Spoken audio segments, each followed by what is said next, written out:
Hey everybody, it's Rick here with Gateway Airguns and AirgunWeb. I have the Gamo Arrow Classic here. It's a 22 caliber, a little bit more power than the standard Gamo Arrow and the wood stock. Super awesome airgun. Dropped the ATN on it. Let's have some fun today.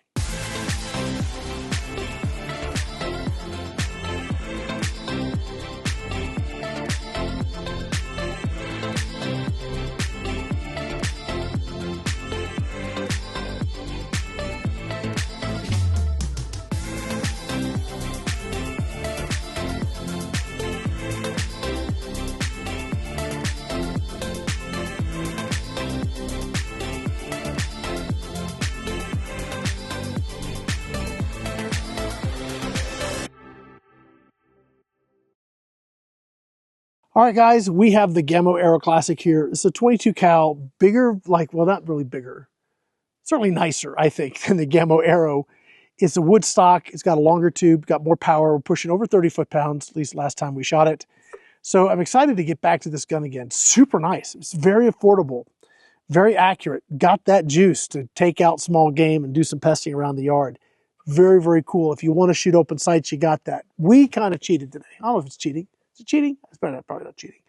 I got it, so I'm using it.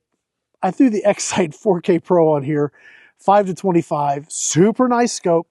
It's the older, it's the last gen, but guys, you can get them at a really good discount. So if you want the day-night sort of thing, you want to try it out, check these things out. They're very, very affordable now. If you go for like the last gen, pretty cool stuff. What are we going to do today for shooting? I've got the 1813s loaded up. We're going to test, make sure everything's good with that. I haven't put this on paper yet. I've kind of sighted the scope on some steel targets and stuff, so I think we're good. We'll double check our zero. And then I want to see if I can shoot slugs with this. All right, here we go. Oh yeah, that'll play.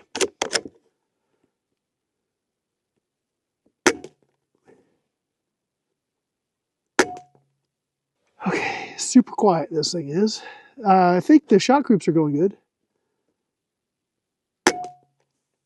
790. All right, we're good to go. 25.7 foot-pounds, so not the 30, I'm remembering. And I think our group's just fine. Yeah, I think we're done. I think we can go with that. Here we go. 800. 9. 800. 20. 800. 18.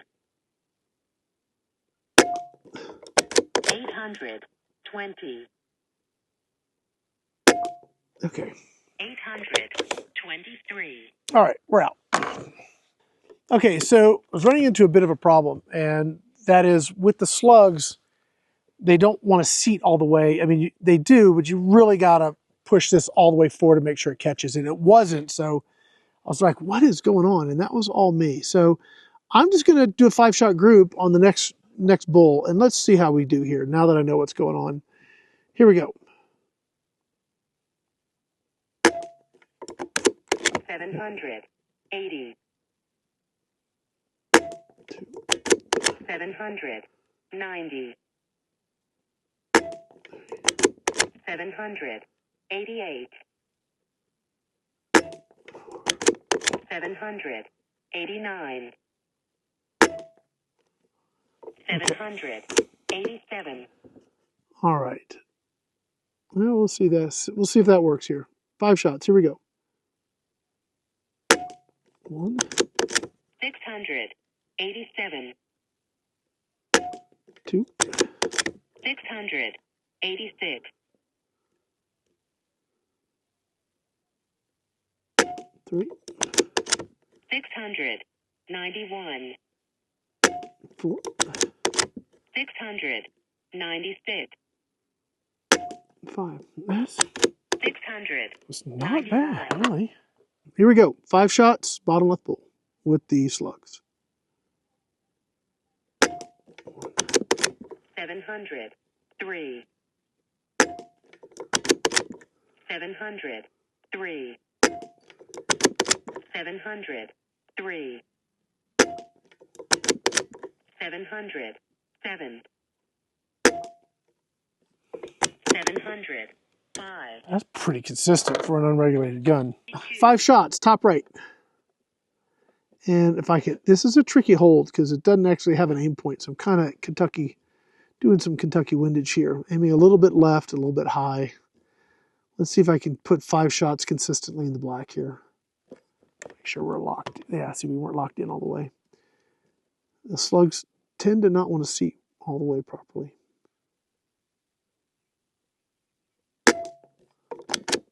$757.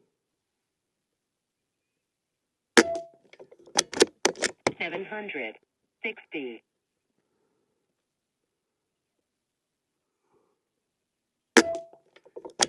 759.